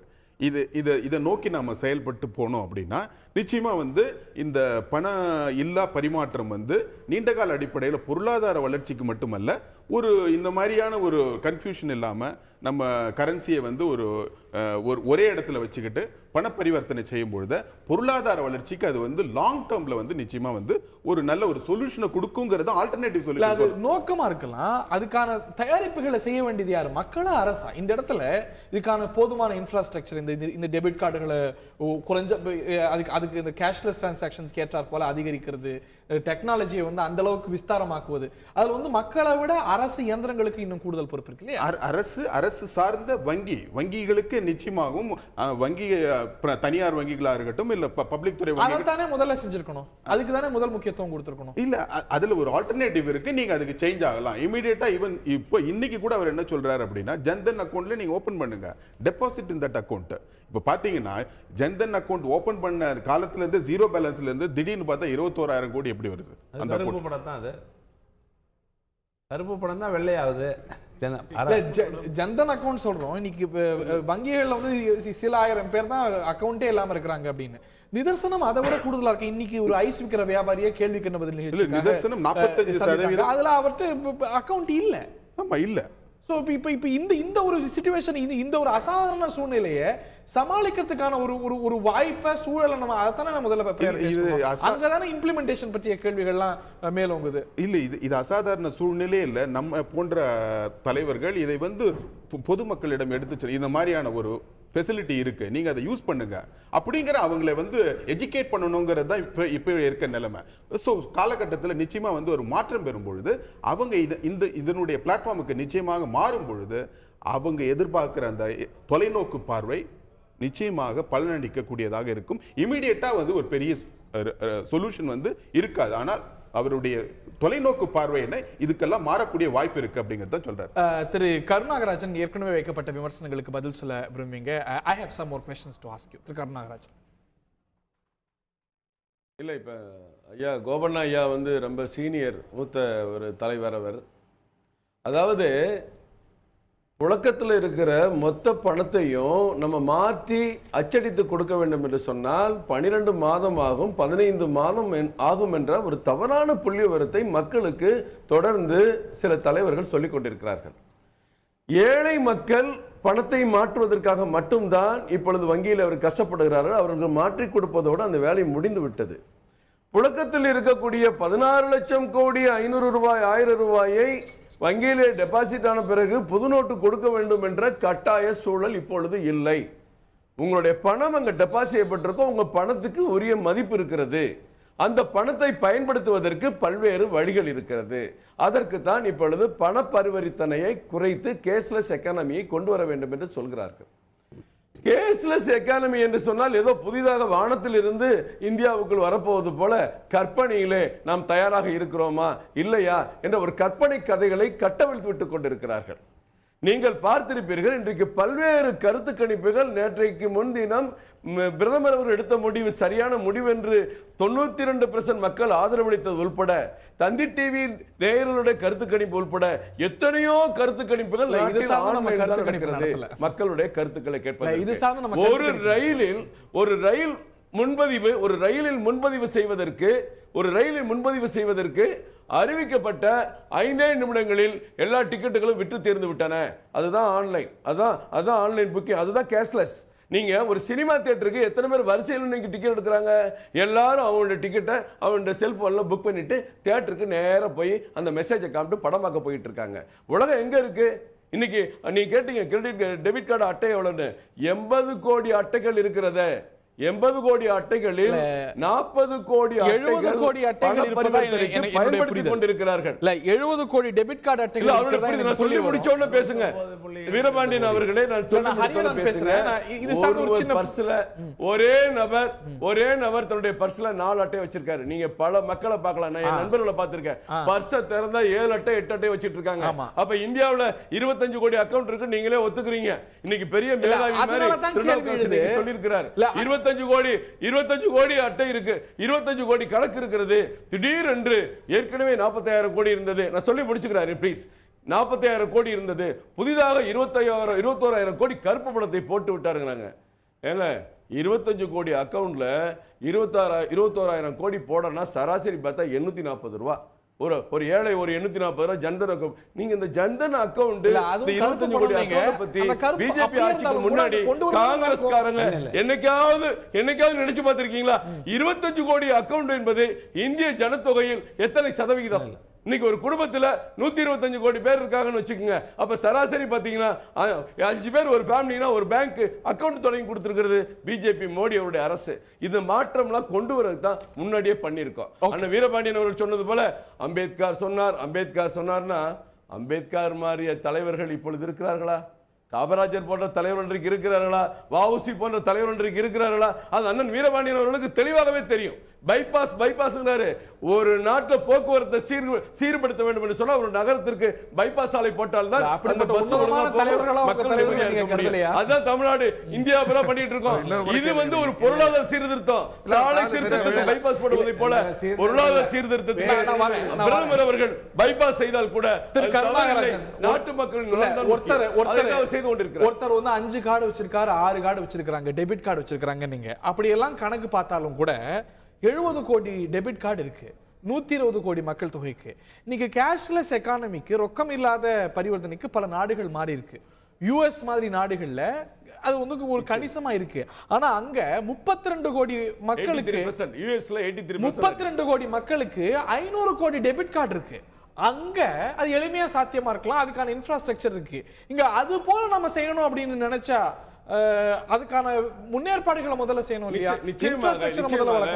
நீங்க வந்து அறிகரன் வளர்ச்சிக்கு ஏற்ற மாதிரி மக்களை மாற்றியாக்க வேண்டிய கடமை இன்றைக்கு நம்ம அரசுக்கு இருக்கிறது, மக்களுக்கு இருக்கிறது, மற்ற அரசியல் தலைவர்களுக்கு இருக்கிறது.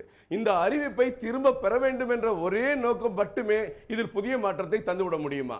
இன்றைக்கு 28ஆம் தேதி ஆர்ப்பாட்டம் வைத்திருக்கிறார்கள். இன்றைக்கு காலத்தின் மாற்றத்தை சிறு வணிகர்கள் புரிந்து கொள்ள வேண்டும். ஒவ்வொரு சின்ன கடையிலையும் ஒரு ஸ்வைப் மிஷின் வச்சுக்கணும், நம்ம மாறணும். இன்னைக்கு ஒரு கடையில 4 பேர் ஊழியர் வேலை பார்க்கறோம், வீட்டுக்காரங்க வேலை பார்க்கறாங்க, கணவன் வேலை பார்க்கறான், பிள்ளைங்க வேலை பார்க்கறாங்க. 4 பேருக்கு 2.5 லட்சம், வருஷத்துக்கு 10 லட்சம் ரூபாய். நீ ரைட் ராயில உடைய வருமானத்தை காட்டலாம். எந்த கமர்ஷியல் டாக்ஸ் ஆபீசரும் பயப்பட வேண்டாம். இன்னைக்கு ஆன்லைன் வர்த்தகம் 20 ஆண்டுகளாக வணிகர்கள் போராடி கொண்டிருக்கிறார்கள். 20 வருஷமா இதே நமது விக்ரமராஜா அவர் வெள்ளையன் அவர்கள்லாம் ஆன்லைன் வர்த்தகத்தை ஒழிக்க வேண்டும் சொல்றோம். ஆனா இன்னைக்கு ஆன்லைன் வர்த்தகம் இந்திய வர்த்தகத்துல 40% கைப்பற்றி இருக்கான். அதுக்கு ஏற்ற மாதிரி நம்ம வணிகங்களை மாத்தணும் வேண்டாமா? அதுக்கு தான் இது எல்லாமே மொத்த பரிவர்த்தனை, மொத்த வணிகம் அரசுடைய கவனத்தில் கொண்டு வரப்படும். அதுதான் இந்த திட்டம். சாதாரண கடையில ஸ்வைப் மிஷின் வச்சு போங்க. இல்ல அதுல என்ன தப்பு? இல்ல நான் சொல்றேன், நீங்க சிலவற்றை எல்லாம் உடனடியாக இந்த வர்த்தகர்கள்லாம் அதற்குரிய மாற்றம் அந்த இடத்துக்கு வர முடியாது. காலம் கொஞ்சம் கொஞ்சமாக தான் வந்து சில நடவடிக்கைகளை எடுக்க முடியுமே தவிர சீர்திருத்தன்றது ஒரே நாளில் இந்தியா போன்ற நாட்டில் அது முடியாது. இப்போ அவர் சொன்ன புள்ளி விவரத்தில் ஒரு கணக்கு சொல்கிறேன். மொத்தம் நமக்கு கரன்சி தேவைப்படுறது 4693 கோடி. பிரிண்டிங் கெப்பாசிட்டி வந்து மொத்தம் 3250 கோடி ஒரு ஆண்டுக்கு, மாதத்திற்கு 270 கோடி. இது ரிசர்வ் பேங்க் வெப்சைட்டில் இருக்குது. இதுபடி மாதம் 270 கோடின்னு அச்சடிக்க ஆரம்பிச்சிங்கன்னா 16 மாதம் 18 மாதம் ஆகும். ஒன்று. ரெண்டாவது, அதாவது ஜன்தன் யோஜனா 25 கோடி வங்கி கணக்குகள் நவம்பர் 9ஆம் தேதி 45,200 கோடி ரூபா அதில் பணம் இருந்தது டெபாசிட். இந்த 15 நாட்களில் அதில் வந்து கிட்டத்தட்ட 21,000 கோடி ரூபாய் கூடி இருக்கு. இந்த பணம் பிரதமர் மந்திரி பேரால் இருக்கிற ஜன்தன் யோஜனாவில் அந்த திட்டத்தின் கீழ் துவக்கப்பட்ட வங்கி கணக்குகளில் இன்னைக்கு வந்து கருப்பு படம் வெள்ளை படமாக்க முயற்சி நடைபெற்றில்லைங்க. இதை வெளியில கொண்டு வரணுங்கிறது தான் நோக்கம். அப்படியே உங்க வாதத்தை ஏத்துக்கிட்டாலும் that has come to the books, so நம்ம அணுகலாம், என்னன்னு பார்க்கலாம். நீங்க வந்து இந்த கருப்பு பணம் வந்து வேற ரூபத்துல வெளியே வர்றத தடுக்கிறதுக்கு உங்ககிட்ட வெளியில கொண்டு வரணும். நான் சொல்றேன், உங்ககிட்ட முன்னேற்பாடு கிடையாது. 2012 அக்டோபர் 2012 வந்து மொத்த வந்து பணம் சர்க்குலேஷன் இருந்தது 10,65,000 கோடி. 2016 அது வந்து 17 லட்சமா கோடி ஆயிருக்கே தவிர காங்கிரஸ் ஆட்சி காலத்தில் தான் பணப்புழக்கம் அதிகமாச்சுன்றது கிடையாது. இவங்க ஆட்சியில தான் அதிகமாக ஆகி இந்த கருப்பு பணத்தின் ஊற்றுக்கண்ணாக இருக்கிற பல முயற்சிகள் இவர்கள் தோல்வி அடைஞ்சிட்டாங்க. அதாவது டபுள் டாக்ஸேஷன் ஒரு முக்கியமான விஷயம், மிகப்பெரிய தோல்வி. சரி, voluntary disclosure of income scheme கொண்டு வந்தாங்கல்ல, 65,000 கோடி வந்தது, 4,200 கோடி டாக்ஸ் வந்தது. இதே ப. சிதம்பரம் 97-98 கொண்டு வந்ததுல 33,000 கோடி வந்தது, 10,500 கோடி டாக்ஸ் வந்தது. ஆனா இன்னைக்கு 4,200 கோடி தான் வந்திருக்கு. கருப்பு பணத்தை இவர்களா ஒழித்தார்கள். ஒன்னே ஒண்ணு, அதாவது சுருக்கம் ஒரே ஒரு பாயிண்ட். இப்ப கோபண்ணா அவர்கள் சொன்னது போல ஜன்தன் வங்கி கணக்குல அது 0%, ஜீரோ, நீ எந்தவித பணமும் முன்பணம் கொடுக்க வேண்டாம், ஜீரோ பேலன்ஸ் அக்கவுண்ட்டை மக்களுக்காக தொடங்கி வச்சாரு. ஏழை மக்களுடைய மானியங்கள் அவர்களுக்கு நேரடியாக கிடைக்க வேண்டும். கேஸ் மானியம் உட்பட பல்வேறு மானியங்கள். இன்னைக்கு வெள்ளம் வந்தது, 5,000 ரூபாய் நேரடியாக கணக்குல போட்டோம். அதுக்கு தான் பிரைம் மினிஸ்டர் பண்ணாரு, ஊழல்வாதிகளை மீறி மக்களுக்கு நேர போய் சேரணும்னு. இப்ப கோவன் அவர்கள் சொன்னார்கள், நல்ல கருத்து. 25 கோடி பேருக்கு ஜீரோ பேலன்ஸ்ல அக்கவுண்ட் ஆரம்பிச்சோம், அவங்க எல்லாம் ஏழைகள் நினைச்சு. ஆனா 45,000 கோடி டெபாசிட் வந்தது. அதை நீங்க நல்லா புரிஞ்சுக்கணும். இந்த அறிவிப்புக்கு முன்னாடி ஜீரோ பேலன்ஸ் அக்கவுண்ட்ல 45,000 கோடி அந்த மக்கள் போட்டு வைத்திருந்தார் என்பதை மறந்துடக்கூடாது. அவர்கள் மீதி கையில் வைத்திருக்கிற 5,000 10,000 இந்த பதட்டத்தின் காரணமாக அந்த 21 வந்திருப்பதில் நியாயமா நியாயம் இல்லையா? வீரபாண்டியன் அவர்கள்ட்ட கேட்க விரும்புறேன். இந்த ஒரு ரொக்கம் இல்லாத வர்த்தகம் அப்படிங்கிறது ஏன் அடைய முடியாத ஒரு இலக்காக பார்க்கணும்? ஏற்கனவே ஒரு 70 கோடி கிட்ட டெபிட் கார்டு இருக்கு, 2.5 கோடி கிரெடிட் கார்டு இருக்கு. அப்படிங்கும் போது இதற்கு மேல பிரயாணம் செய்யும் போது ஒரு 90%, 100% அப்படிங்கிறதெல்லாம் கூட வாய்ப்பு இல்லாமல் இருக்கலாம். ஓரளவுக்கு கணிசமாக அதை கொண்டு வரதுக்கான ஒரு ஸ்கோப்பும் வாய்ப்புகளும் இருக்கவே தானே செய்து. நல்ல எக்ஸாம்பிள்ஸ் திரு சேகர். நீங்கள் நாளைய உலகத்தை பற்றி பேசுகிறீங்க. சயின்ஸ் அண்ட் டெக்னாலஜி டெவலப் ஆக நாடுகள் உலகங்கள் அதை நோக்கி செல்வதில் யாருக்கும் எந்த குறையும் இல்லை. ஆனால் ஒரு 30-40 கோடி மக்கள் வறுமையிலும் ஏழ்மையிலும் எழுத படிக்க தெரியாத வாழ்வின் கடைகோடியிலும் இருக்கிற மக்களையும் அழைத்து சொல்லணுமே. அதுதான் இங்கே எதிர்க்கட்சிகளுடைய கோரிக்கையாக இருக்குது. அவர்களை பாதுகாத்து நடவடிக்கை எடுங்கன்னு தான் நம்ம சொல்கிறோம். இப்போ நீங்கள் பணம் பதுக்க முடியும் அப்படின்னா சரக்கை பதுக்க முடியாதா? பணத்தை பதுக்குவதில் மட்டும் கூடாது என்பதில் மட்டுமே ஆர்வம் காட்டுகிற அரசு சரக்குகளை பதுக்குகிறார்களே, அதற்கு என்ன ஆர்வம்? இன்னும் ரெண்டு சேர்ந்தே இருப்பதாக நாம் கருதுகிறோம். எங்களை பொறுத்த வரைக்கும் மத்திய அரசாங்கம் எடுத்திருக்கிற இந்த நடவடிக்கைகள் என்பது எளிய மக்களை பாதுகாத்து எடுத்திருக்கணும். கோடிக்கணக்கான எளிய மக்கள் பாதிக்கப்பட்டிருக்கிறாங்கன்றதான் இன்னைக்கு பிரச்சனை. அந்த நடவடிக்கைகள் நீங்கள் யார் மீது நடவடிக்கை எடுக்கணுமோ அது நோக்கம் இல்லை. அதை நாங்கள் யாரும் கேள்வி எழுப்பல. அவர்கள் பாதிக்கணும், பாதிக்க செய்யணும், அப்போதான் இந்திய பொருளாதாரம் தழைக்கும். ஆனால் அவர்கள் பாதித்த மாதிரி தெரியலையா? அவர்கள் அங்கிருந்து கேட்கல, இல்லை இங்கிருந்து எனக்கு இது கடைகுடியில் இருந்து அல்லவா கேட்டு திருடனுக்கு தேல் கொட்டினா கத்த முடியாது. இல்லை நான் சொல்கிறேன், இல்லை இல்லை இல்லை, அது நான் கொட்டுற மாதிரி கொட்டுவேன், உங்களுக்கு அதுக்கு வலிக்காது என்பது போல நீங்கள் கொட்டியிருக்கலாம் அல்லவா? அதான் ரஜினிகாந்த் எழுப்புறது. உங்கள் தொழில்துறை நண்பர்களுக்கு நீங்கள் அறிவித்திருக்க கூட தெரிவித்திருக்க கூட இருக்கு. அவர் சொல்றாரு ஜேபிசி வரைக்கும் கோர்றாரு. இவ்வளவு பணம் மாத்தினாரு, இது இதோ சரி சரி அதனால இங்க ஊழல் அப்படின்னு சொல்லணும். இல்ல வாய்ப்பிடிச்சுதான் நான் பிரதமரை கேட்கிறேன். நீங்கள் ஒரு 3-4 பேர் எடுத்திருக்கிற கசியாமல் எடுத்திருக்கிற அந்த ரகசியம் கசிந்திருக்காது என்பதற்கான ஆதாரம் என்ன? யார் குற்றச்சாட்டு வைக்கிறாங்களோ கசிந்திருக்குன்னு சொல்றவங்க தான் எதனால் கசிந்ததுன்னு சொல்றீங்கன்னு விளக்கணும். இல்ல நீங்க கசியவில்லை என்று நீங்க சொல்றீங்க இல்லையா? கசியாமல் இருப்பதற்காக நாங்கள் யார் கூடி முடிவெடுத்து நீங்க சொல்லணும் இல்லையா? இந்த நாள் கூடி முடிவெடுத்து இருக்கிறோம், எனவே கசியவில்லைன்னு சொன்னா தான் நாங்க சொல்ல முடியும். கசிந்திருக்குன்னு சொல்றவங்க தான் இந்த காரணத்தினால கசிந்திருக்குன்னு. முடிவை யார் எடுத்தது? ஒருவரா, இருவரா, மூவரா, அமைச்சரவையா? அதை நீங்க வெளிப்படுத்தணும். ஜனநாயகத்தில் வெளிப்படுத்த இப்பொழுது வெளிப்படுத்தலாம் அல்லவா? வெளிப்படுத்துகிற போதுதான் தெரியும் அது கசிந்திருக்குதா இல்லையா அப்படின்னு. நான் வரேன் Thiru Nagarajan. Let him finish. இல்ல இப்போ இந்தியாவுடைய பிரதமர் இப்ப என்ன கோரிக்கை? அவர் அவைக்கு வரணும். இப்ப நீங்க சொல்றீங்களே ஒரு ரொக்க பரிவர்த்தனைகள், இது வந்து இல்லீகாலிட்டி இருக்கா? இப்ப பிரதமர் வந்து அவருடைய அதிகாரத்தை மீறி எடுத்துட்டார் அப்படின்னா கோர்ட்டுக்கு போகலாம். இல்லை அப்போ அதாவது அப்போ நீங்கள் இந்தியாவில் நீங்கள் என்ன இந்திய நாடாளுமன்றத்தை விட கோர்ட்டை உயர்த்துறீங்க. எங்கிருந்து அதிகாரத்தை பெற்றீர்களோ நீங்களே என்ன பண்ணுறீங்க? கோர்ட்டுக்கு தான் போகணும். இல்லை நான் சொல்கிறேன், கோர்ட் நீதி வேறு. நீதி நாடாளுமன்றத்தின் தலை மீது அமர முடியாது. 120 கோடி மக்களின் அதிகாரத்தை அடையாளப்படுத்துகிற இடம் நீதிமன்றம் அல்ல, நாடாளுமன்றம். நீங்க நாடாளுமன்றத்துக்கு கடமைப்பட்டவர் தான் யாரு? இந்தியாவுடைய பிரதமர். அவரே நாடாளுமன்ற அவைக்கு வர அஞ்சுகிறார் என்பதுதான் கேள்வி. அப்ப எதிர்கட்சிகளை அவர் மதிக்கலையா? நாடாளுமன்றத்தை மதிக்கலையா? விவாத முறைகளை அவர் மதிக்கலையா என்பதுதான் இன்றைய கேள்வி. நீங்களே சொல்லுங்க, இன்னைக்கு விவாதத்துக்கான ஸ்கோப் இருக்கு. அந்த காட்சிகள்லாம் டிவியில பார்க்கிறோம். போன உடனே அவை ஆரம்பிச்ச உடனே அமளி நடந்துருது. பிரதமர் அவைக்கு முதல்ல வரணும், நாங்க வந்து உட்கார்ந்தாரு. இல்ல இல்ல அமைதியா இருந்தது. அவர் பேசணும் அப்படின்னாரு. ஓகே, இது வந்து ஏற்கத்தக்க ஒரு கோரிக்கையாக இருக்கலாம். அதோட ஒரு கோரிக்கை முடியாது. இப்ப ஜேபிசி அப்படின்னு புதுசா ஒண்ணு சொல்றாங்க. பேசினால் மட்டும் போதாது, கூட்டுக்குழு விசாரணை வேண்டும். புதிதல்ல நாடாளுமன்ற நடைமுறைகளில் நீங்க நாடாளுமன்ற நடைமுறைகளை மீறுகிற போது அந்த கூட்டுக்குழு விசாரிக்க வேண்டும் என்று கேட்பதில் என்ன ஜனநாயக மீறல் இருக்குது நான் கேட்கிறேன். ஏன்னா கூட்டுக்குழு விசாரிச்சிருக்கிறது வந்து வெறும் ஊழல் வழக்குகள். இதுல ஊழல்ங்கிறதுக்கான முகாந்திரத்தை எஸ்டாப்ளிஷ் பண்ண வேண்டியது அந்த குற்றச்சாட்டை வைப்பு உங்களுடைய பொறுப்பு. அவங்க தான் அதுக்கான அடிப்படை. இல்ல நான் அதை விட நான் டேஞ்சர் அதை பாக்குறேன். நாளை அரசியல் அமைப்பு தினம்.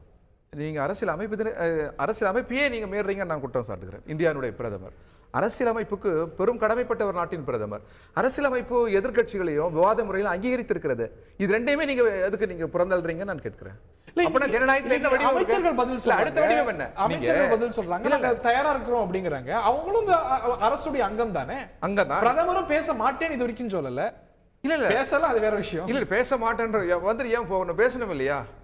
இல்ல நாடாளுமன்றத்தில் பேசுவது தானே, விவாதிப்பது தானே. அதற்கே பிரதமர் அஞ்சினால் இப்ப நாடாளுமன்றம் எவ்வாறு இருக்கும்? ஓகே, நான் திரு சேகர் அவர்கள்ட்ட வேற தளத்துக்கு போறதுக்கு முன்னாடி நீங்க பதில் சொல்ல வேண்டிய முக்கியமான களம். இன்னைக்கு நிகழ்ச்சியில பேசுறாரு, நேற்று பேசுறாரு. Why not in parliament? பாராளுமன்றத்துல பேசினா இதுல இந்த கேள்வி நீங்க தினமும் விவாதத்துல எடுத்துக்க வேண்டிய அவசியம் இருக்காது திரு நாகராஜன். அதுல என்ன தயக்கம் பாரத பிரதமருக்கு? வாஜ்பாய் பல விவாதங்கள்ல கலந்துட்டு இருக்கிறார். ஜவஹர்லால் நேரு காலத்துல இருந்து இந்த ட்ரெடிஷன் இருக்கு. ஏன் பிரதமர் மோடி நான் எல்லா இடத்துலயும் பேசுவேன், பாராளுமன்றத்துல மட்டும் பேச மாட்டேங்கிற நிலைப்பாடு எடுத்துக்கிறார்? பாராளுமன்றத்துக்கு வருகிறார், அங்கே நடக்கிற கூத்துக்களை எல்லாம் பார்க்கிறார்கள். இன்றைக்கு சபாநாயகர் மீது பேப்பரை கிழித்து எரிகிற வரை அங்கே வேடிக்கை நடைபெற்றுக் கொண்டிருக்கிறது. நாட்டு மக்களும் பார்த்து கொண்டிருக்கிறார்கள். இப்பொழுது வீரபாண்டியன் அவர்களுடைய கருத்துப்படி இந்த திட்டம் ஒட்டுமொத்தமும் இந்த கோடிக்கணக்கான ஏழைகளுக்கான திட்டம் என்பதை ஏன் அவர்கள் புரிந்து கொள்ள மறுக்கிறார்கள்? அவர்கள் கருப்பு பணம் வைத்திருப்பவர்களிடமிருந்து குரல் வெள்ளையே, திருடனுக்கு தேல் கோட்டெல்லாம் கத்த மாட்டான்னு ஒரு பழமொழி சொல்லுவாங்க. ஏன்டா 5 கோடி கருப்பு பணம் இருக்கு, ஐயோ என் கருப்பணம் போச்சு யாரோ சொல்லுவாங்களா? இது ஏழைகளுக்கான திட்டங்கள். முதல்ல ஏழைகள் உன் பணத்தை நீ கணக்குல வச்சுக்க, மேல மத்த அழியறதெல்லாம் அழியட்டும். இப்ப என்ன ஆகும்?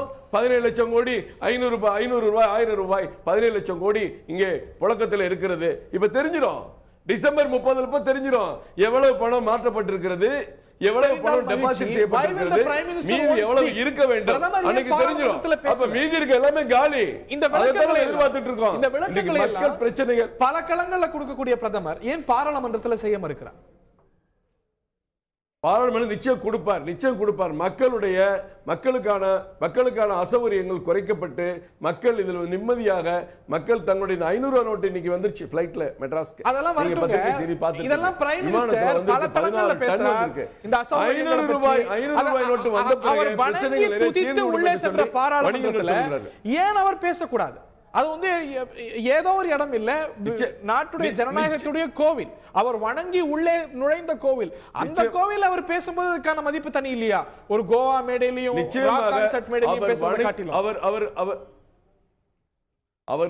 அவர் வந்து கோவிலாக நினைத்து வணங்கி உள்ளே போனது அங்கே நாடாளுமன்றத்தில் வெறும் எம்பிக்கள் மட்டும் இருப்பதற்காக அல்ல, இந்திய நாட்டு மக்கள் மொத்த நலனும் அந்த நாடாளுமன்ற அவையில இருக்கிறது என்ற சிந்தனைக்காக தான் தொட்டு வணங்கி உள்ளே சென்றார். அரசியல் இயக்கத்துக்காக செல்லவில்லை. இந்திய மக்களுடைய மொத்த நன்மையும் தீட்டப்படக்கூடிய திட்டங்கள் இந்த நாடாளுமன்றம். இந்த நாடாளுமன்றத்தில் தான் அது நடக்கும். மற்ற மேடைகளை விட இந்த விவாதத்தை அங்கதான் அவர் அட்ரஸ் பண்ணிருக்கணும். நிச்சயமா பண்ணுவார். இன்னும் பாருங்க, இன்னும் ஒரு சில நாட்கள்ல இவங்க அத்தனை பேருடைய கேள்விக்கு ஒரு பதில் சொல்வார். நீங்க சொல்றீங்க மன்மோகன் சிங் முன்னாள் அவரை குறை சொல்ல என்ன சொல்லிருக்காரு? புதுசா ஒண்ணு சொல்லல. ராகுல் காந்தி என்ன சொல்லிட்டு இருந்தாரோ அதான் சொல்லிருக்காரு. 15 நாள் எங்க போனாரு? சுப்பாராவ் ரிசர்வ் பேங்க் கவர்னர் இதை வரவேற்று இருக்காரு, பில்கேஸ் வரவேற்றாரு, DBS Singapore development bank of Singapore எவ்வளவு பெரிய பாராட்டு பத்திரம் வாசிக்கிறான். உலக நாடுகள் இன்னைக்கு இந்தியா வேற மாதிரி போகுதுன்னு ஆச்சரியப்பட்டு இருக்கான். ஏன் நீங்க தவறா மக்களுக்கு வழி நடத்தாமல் மக்களை ஆசுவாசப்படுத்துங்க. ஒரு திட்டத்தை பிரதமர் கொண்டு வந்திருக்கிறார். இது நன்கு பொறுமையாக பார்ப்போம். இது ஆரம்ப நிலை என்று முடிவு கட்டப்பட்டீங்க. ஒரு ஓகே திரு நாகராஜன், நான் மீண்டும் வரேன். இல்ல திட்டம் நல்ல திட்டம்னா அது எளிய மக்கள் வரவேற்கணும் இல்ல? எங்காவது வாழ்வின் கடைகோடியில் இருக்கிற எளிய மக்கள் இதை நீங்களே பார்த்து கொண்டிருக்க எல்லோருக்கும் தெரியும். ஒரு நிமிடம் நீங்க அனுமதிங்க. நடுத்தர மக்கள், உழைக்கிற மக்கள், ஏழை மக்கள், எளிய மக்கள் பெரும் அளவில் பாதித்திருக்கிறார்களா இல்லையா? இது இந்த மக்களை பாதிப்பதற்கான நடவடிக்கையா எது நான் கேட்கிறேன். நாட்டினுடைய பிரதமருடைய தாயார் வந்து நிக்கிறாங்க, நம்ம அதை நடிப்புன்னு சொல்லல, வணங்குறோம், நல்லதுதான் அது.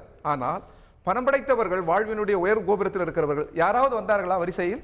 அப்படின்னா ஒரு அசாதாரண சூழல் ஏழைகளுக்கு மட்டுமா, உழைக்கிறவர்களுக்கு மட்டுமா, நடுத்தர மக்களுக்கு மட்டுமா, வாழ்வின் கோபுரத்தில் இருக்கிறவர்கள் இல்லையா என்பதுதான் கேள்வி. ஓகே திரு சேகர், இதுல வைக்கப்பட்டிருக்கக்கூடிய பொருளாதார ரீதியா சொதப்பல் வைக்கப்பட்டிருக்கக்கூடிய நாகராஜன், நான் வரேன், மற்றவர்களுக்கு வாய்ப்பு தரணும். திரு சேகர், இது இந்த இடத்துல என்ன தவறியது அரசு? அடுத்து வந்து இமீடியட்டா ப்ரையாரிட்டி கொடுக்க வேண்டிய விஷயங்கள் என்ன? அதாவது தவறிய விஷயம்னு பார்க்கும்போது இந்த சப்ளை செயின், அதாவது அதுதான் முக்கியமாக. அதாவது இந்த 500 ரூபி நோட் வந்து இன்னமும் ஷார்ட்டேஜாக இருக்குது. அது வந்து அந்த சப்ளை வந்து கூட்டணும். அது கூட்டினா கொஞ்சம் எல்லாமே ரிலீவ் ஆகிருக்கும். அது வந்து நிஜமாகவே வந்து ஒரு தவறிய ஒரு விஷயந்தான் அது. ஈவன் 100 ருபீஸ் நோட்டும் வந்து ஷார்ட்டேஜாக இருக்குது. ஸோ இது ரெண்டும் வந்து சப்ளை ஒரு லிபரல் ஆக ஆரம்பிச்சதுன்னா நிச்சயமாக வந்து மக்களுடைய இப்போ வந்து ஃபர்ஸ்ட் வீக் வந்து எல்லாருக்கும் வந்து சேலரி டே வரப்போகுது. அது ஒரு பெரிய ரொம்ப எளிமையான விஷயம். இதை அரசு ஃபோர்ஸ் பண்ணலன்னு சொல்லலாமா?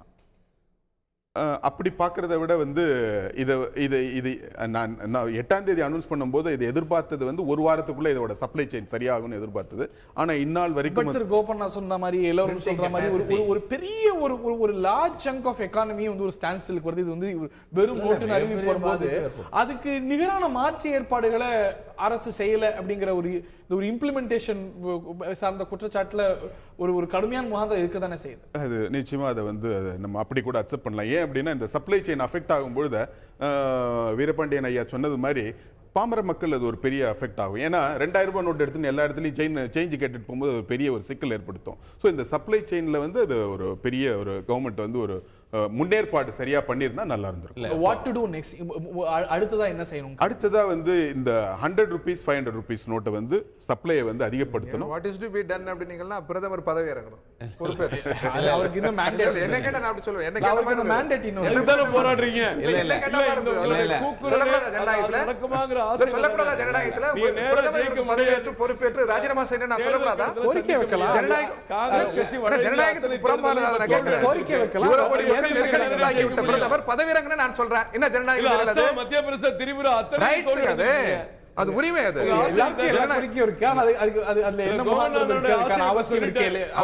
மக்கள் பாதிக்கப்பட்டிருக்கிறாங்களே. இப்போ நீங்க அந்த விமர்சனங்களால் ஏற்றுக்கொள்ளுங்கள். தவறுதான் என்பதாவது உணருங்கள். ஆம், தவறுதான், கலந்தாலோசிக்கவில்லை, தவறு நடந்து விட்டது அப்படியான சொல்ற அந்த பண்பு இருக்கா பிரதமருக்கு?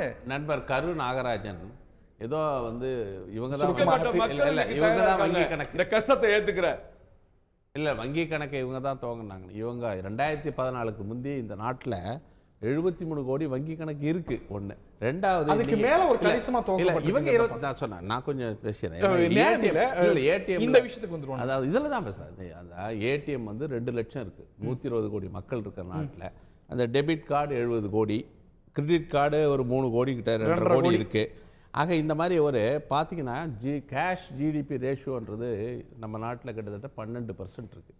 இப்போ ஸ்வீடன் த லீடர் ஆஃப் இந்த கேஷ்லெஸ் டிரான்சாக்ஷன் பார்க்குறப்போ 2.3 2.4 தான் இருக்குது.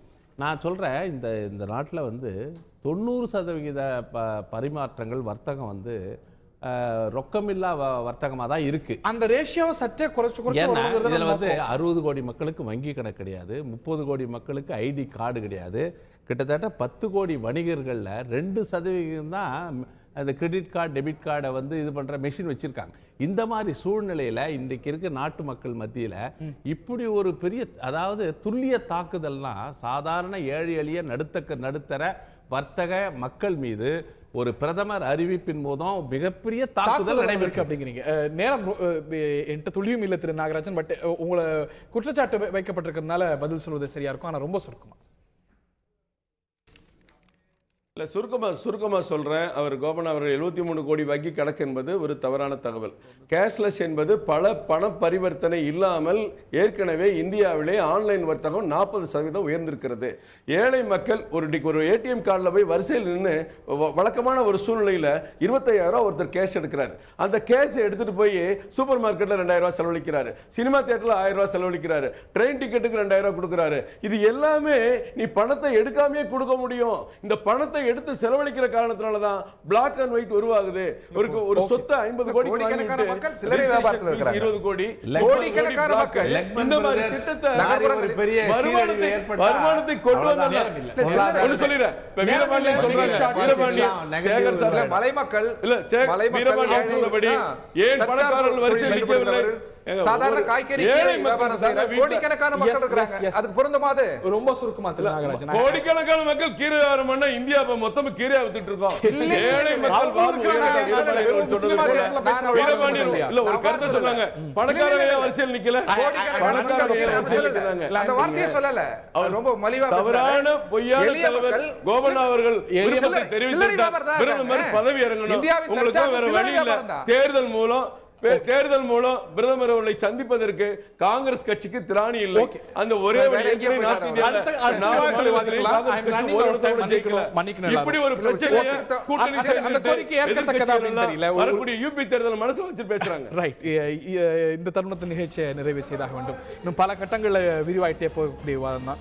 ஒரு வர்த்தகம், ஒரு பணம் இல்லாத வர்த்தகத்தை நோக்கி நாடு போயிட்டு இருக்கா? அதற்கான தயார் நிலையில் இருக்கிறோமா? இந்த ஒரு பிரச்சனை அதை நோக்கி தான் விரைந்து நாட்டை செலுத்தாங்கிற ஒரு கேள்வியும், முடிவுக்கு வராத அரசியல் சர்ச்சைகளும் இதில் தொடர்ந்து கொண்டிருக்கின்றன. நிகழ்ச்சியில் பங்குகொண்ட விருந்தினர்கள் அனைவருக்கும் பார்த்த நேர்களுக்கும் நன்றி.